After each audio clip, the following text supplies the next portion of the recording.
I'm Thad Rohr. I'm superintendent of Friendswood ISD, and today what we want to do is just walk you through Cline. This was something our Citizens Advisory Committee did as part of the process, and we're not going to take the full walkthrough, but we're going to just take some brief snippets of some of the highlights of the walk that we took with them, just to show them some of the issues a few of the issues we're dealing with on the campus. So in lieu of time, we're just going to catch some of the highlights. If you want to see the full presentation of the Citizens Advisory Committee, all the meetings, the minutes, the recommendation, the video of their recommendation, please go to our website. Parents and students, go down to the Citizens Advisory Committee, click on that, and you should find everything that you need. So hope you enjoy this quick visit of Cline. One of the areas that we addressed at Cline that we're looking at is the safety and security of the front office. We have a secure vestibule here. As folks enter the building, they have to be buzzed through these doors, but there are some limitations to the way the building is designed, and further construction, things like that, the nature of the building and the way it's designed wouldn't allow us to do exactly what we wanted to do with the design that we currently have, and even changing that design, being that the building was constructed in 1975. Just outside, I wanted to bring up, a lot of the issues that we've had with Cline, being that it is an older facility and older structure, is a lot of the plumbing, the underground plumbing. We have fixed several leaks. If you can look over this way at some of the areas that we've addressed, you'll see some areas that have cutouts within the concrete of all the underground plumbing and items that we've had to address when it comes to maintenance needs here at Cline. Another thing I'd like to address is that we have 26 doors at this elementary school, and for safety and security purposes, we wouldn't want 26 doors if we had a school. Ultimately, the number would be about half of that, but right now we have 26 doors because of the way the facility was designed originally and the add-ons over time that got us up to our 85,000 square feet here. Cline is built in a neighborhood. And so as we've looked at possibilities of renovations, one of the issues is with the location. As neighborhoods have built up around Cline, built in 1975 to start out with, there's a lot of parking limitations for a large campus. And so if there was a renovation, it would be a massive expansion of parking, and also areas. If you've ever had to pick your students up at Cline, basically having to wait on the street back through the neighborhoods for pickup is one of the things we pointed out to our committee as well. One of the things that we worked on at Cline is to try and find some spaces where students can collaborate and teachers can work on projects with students outside of the classroom, or basically learning anywhere, anytime. And so in this hallway is kind of limited, but we have been creative. We've taken, for example, this area along the windowsill, and we've created a bench up there for students and put some flexible seating and some flexible stools and chairs, and allowed those students to come out here and be able to work with an app and on their iPads without having that noise in the classroom, and create a product that they wouldn't be able to do in the classroom. As we took the Citizens Advisory Committee through, I think one thing they saw that you've been at Cline, you'll see is because of the design are points like this.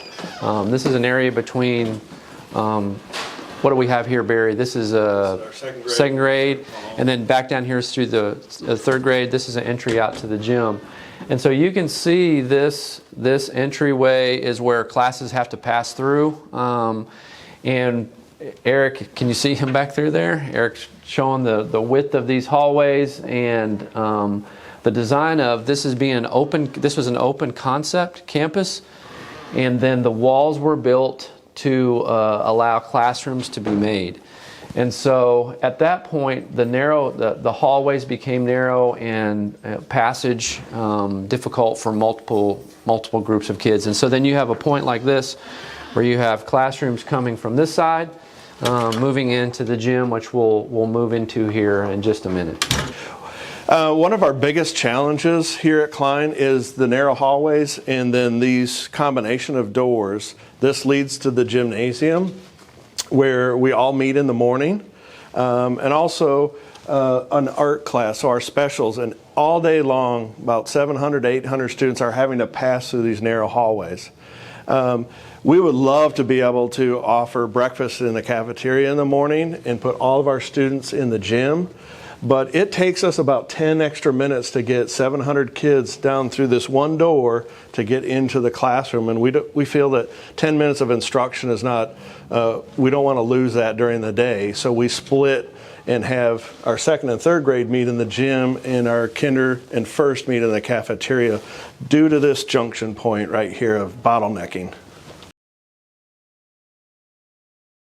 One of the difficulties that we have is we should be able to go right into our gymnasium from within the building. We kind of have to walk outside in this corridor, and as you can see looking down here, it's uneven surface, and our maintenance job has done an awesome job of putting down a non-stick surface, but when it's raining outside, they have to come out here and kind of get wet when they're going into the gym, which of course causes all additional problems of having wet shoes and a gym floor. So this is our gym here, as you can see. We have several challenges here. We did put in a floor several years ago to combat the moisture that was coming on the cement slab. But the major challenges we have is the roof.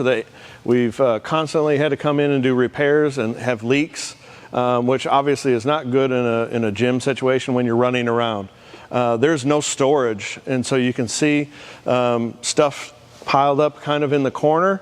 The court itself is real close to the walls. We've added padding to the beams for a safety issue, but we don't have a coach's office or a place to store all the equipment that we would like to have. Bringing in guest speakers or bringing in people to give awards to our campus when we're all in here in the gym, we would love to have a gym inside of our building that is more representational of our community and our standards.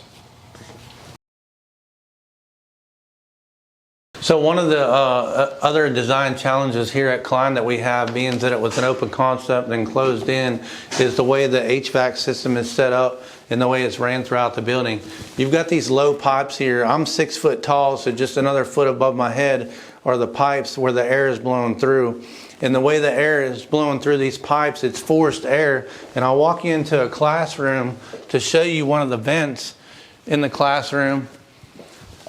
You can look up there just to the right and see these vents and how they will push out a magnitude of air, which does keep the classrooms cool and maintains the temperature, but it's also loud that it affects instruction with the kids and the teachers and collaboration, and could be a noise issue when classes are going on. And another issue with the air conditioning system, the HVAC system, the way it's set up, it's basically a system of balances, the HVAC balancing of the system, and we have the air return right here and the air coming in. The way it was designed and the way it was set up, it was for an open concept, versus now that we've closed this off. So there's sometimes issues with humidity levels and air quality within the classrooms due to the fact of the exchange of the air, and how the air intake works is with the amount of air blowing out of the system as well.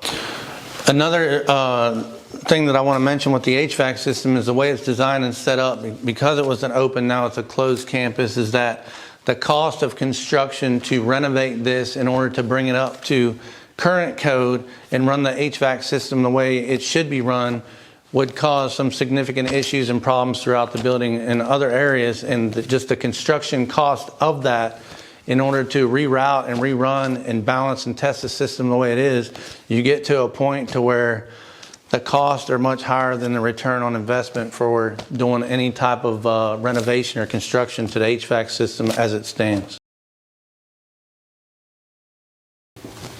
So one of the bigger issues at Cline as well is the roof and the ceiling.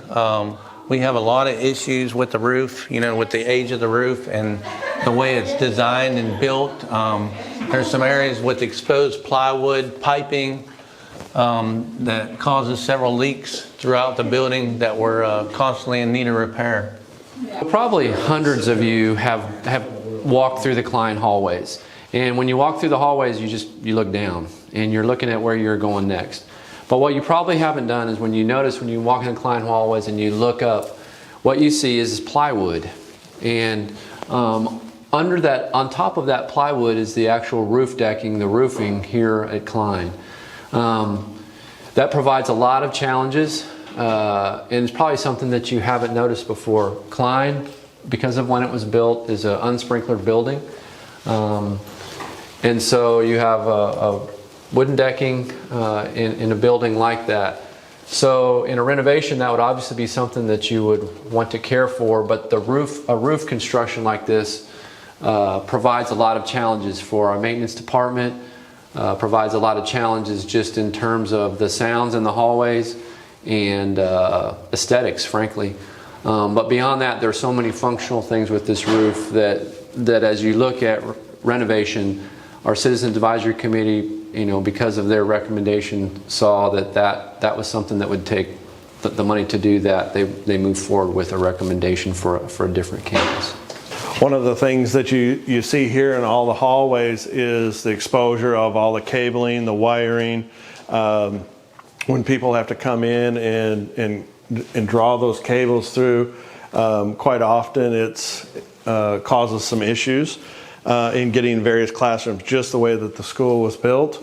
And then since it was an open concept building initially, many of the classrooms have rough conduit built in just to provide enough outlets in the classroom to have the devices that we would want. And so that, again, it was to code at time, but a modern school would have many more outlets in a classroom to support digital learning and a lot of the other pieces of equipment that a teacher needs. Another one of the challenges that we have here at Cline is safety is number one.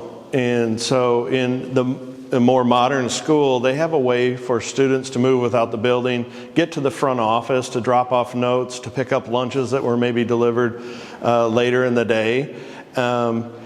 We don't have that here at Cline. So we have double doors. That's the only way to get to the front office. So we have asked our teachers and our students not to go past those doors during the school day.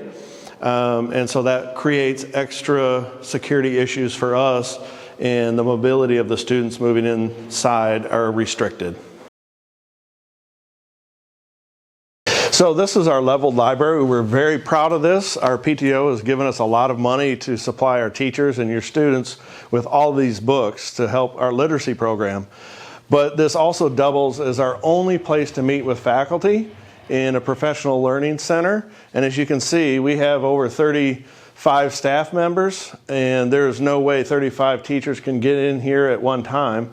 And so that forces us to either break up the meetings or have a larger area, like use the cafeteria, which is way too large, not a great space to have professional learning all day long in that setting. So that's a challenge for us, is to have adult meeting spaces to continue to learn.